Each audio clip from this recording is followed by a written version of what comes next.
آپ صلی اللہ علیہ وسلم کے دنیا سے پردہ فرما جانے کے بعد سیدنا صدیق اکبر رضی اللہ تعالیٰ عنہ جو خلیفہ بلا فصل ہیں، جن کے متعلق کچھ لوگ بکواسات کرتے ہیں، جن کو زبان کی بواسیر ہوتی ہے، وہ یہ باتیں کرتے ہیں کہ صدیق اکبر رضی اللہ تعالیٰ عنہ آپ صلی اللہ علیہ وسلم کے پردہ فرما جانے کے بعد حضرت فاطمہ الزہرا رضی اللہ تعالیٰ عنہ کا حق کھا گئے تھے۔ جو باغ فدق تھا وہ آپ صلی اللہ علیہ وسلم کی صاحبزادی حضرت فاطمہ الزہرا رضی اللہ تعالیٰ عنہ کو نہیں دیا گیا۔ میں آپ کو ان شخصیات کی ایک جھلک دکھاتا ہوں کہ جن کے اندر رسول اللہ صلی اللہ علیہ وسلم کے آداب کی یہ حالت ہو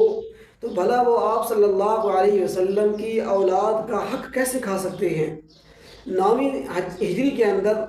جب یہ سورۃ الحجرات نازل ہوئی اور اس آیت یا ایھا الذین آمنوا لا ترفعوا اصواتکم فوق صوت النبی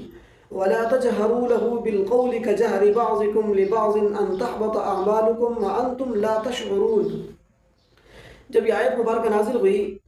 مومنین کو حکم دیا گیا اور اولین مخاطبین رسول اللہ صلی اللہ علیہ وسلم کے صحابہ ہیں۔ انبیاء کے بعد جس کا سب سے زیادہ مقام اور مرتبہ ہے وہ صدیق اکبر رضی اللہ تعالیٰ عنہ ہیں۔ وہ صدیق اکبر رضی اللہ تعالیٰ عنہ جب یہ آیت سنتے ہیں کہ یا ایھا الذین آمنوا لا ترفعوا اصواتکم فوق صوت النبی، اے مومنو اپنی آواز کو رسول اللہ صلی اللہ علیہ وسلم کی آواز پر اونچا مت کرو، ولا تجهروا له بالقول كجهر بعضكم لبعض ان تحبط اعمالكم، اور اسی طرح آپ صلی اللہ علیہ وسلم کے ساتھ ایسے بے تکلف ہو کر بات مت کرو کہ جس طرح تم آپس کے اندر گپ شپ کرتے ہو، جس طرح تم آپس کے اندر باتیں کرتے ہو، جس طرح دوست احباب مل کر آپس کے اندر فری ہو کر بلا تکلف باتیں کرتے ہیں، اس طرح رسول اللہ صلی اللہ علیہ وسلم سے بات کرنے سے منع کیا گیا۔ جب یہ آیت مبارکہ نازل ہوئی تو صدیق اکبر رضی اللہ تعالیٰ عنہ نے فرمایا کہ اللہ کی قسم یا رسول اللہ آج کے بعد میں آپ سے ایسے بات کروں گا کہ جس طرح سرگوشی کی جاتی ہے، جب دو دوست بیٹھے ہوں یا مجلس کے اندر بیٹھے ہوں تو ایک بندہ دوسرے کے ساتھ سرگوشی کرتا ہے، تو صدیق اکبر رضی اللہ تعالیٰ عنہ نے قسم اٹھا کر فرمایا کہ آج کے بعد میں ایسے بات کروں گا۔ کیا ادب تھا اور کیا اس آیت مبارکہ کے اوپر عمل کرنے کی مثال پیش کی ہے۔ اور عمر بن خطاب رضی اللہ تعالیٰ عنہ کو دیکھیے کہ عمر بن خطاب رضی اللہ تعالیٰ عنہ اتنا آہستہ آہستہ بات کیا کرتے تھے کہ بار بار پوچھنا پڑتا کہ اے امیر المومنین آپ نے کیا فرمایا ہے۔ عثمان بن عفان رضی اللہ تعالیٰ عنہ کی تو بات ہی کچھ اور ہے کہ جن سے فرشتے بھی حیا کیا کرتے تھے، ان کے آداب کا اور ان کی رسول اللہ صلی اللہ علیہ وسلم کی باتوں پر کس طرح وہ آداب کے ساتھ پیش آتے ہوں گے، میں اور آپ اس کے بارے میں سوچ بھی نہیں سکتے۔ اور حضرت ثابت بن قیس رضی اللہ تعالیٰ عنہ کو جب پتہ چلا کہ یہ آیت نازل ہوئی ہے تو انہوں نے تو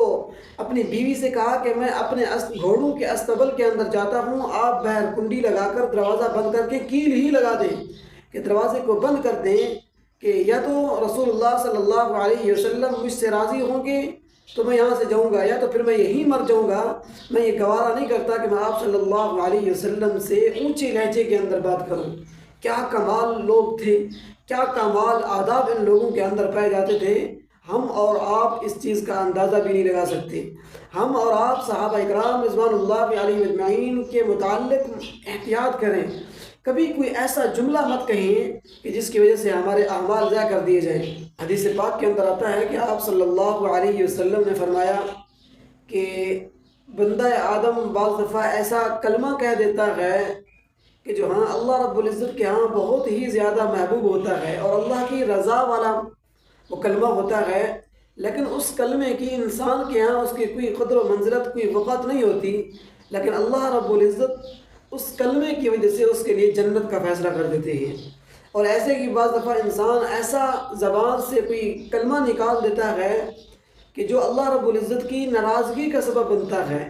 لیکن انسان کے ہاں اس کی کوئی قدر و منزلت نہیں ہوتی، تو اللہ رب العزت اس کا ٹھکانہ پھر جہنم کے نیچے سے نیچے طبقے کے اندر اس کا ٹھکانہ بنا دیتے ہیں کہ اس سے بڑی ہلاکت انسان کے لیے اور کیا ہو سکتی ہے۔ اس لیے ہم صحابہ اکرام رضوان اللہ علیہم اجمعین کے معاملے کے اندر محتاط کریں کہ آپ صلی اللہ علیہ وسلم کے پہلے خلیفہ صدیق اکبر سے لے کر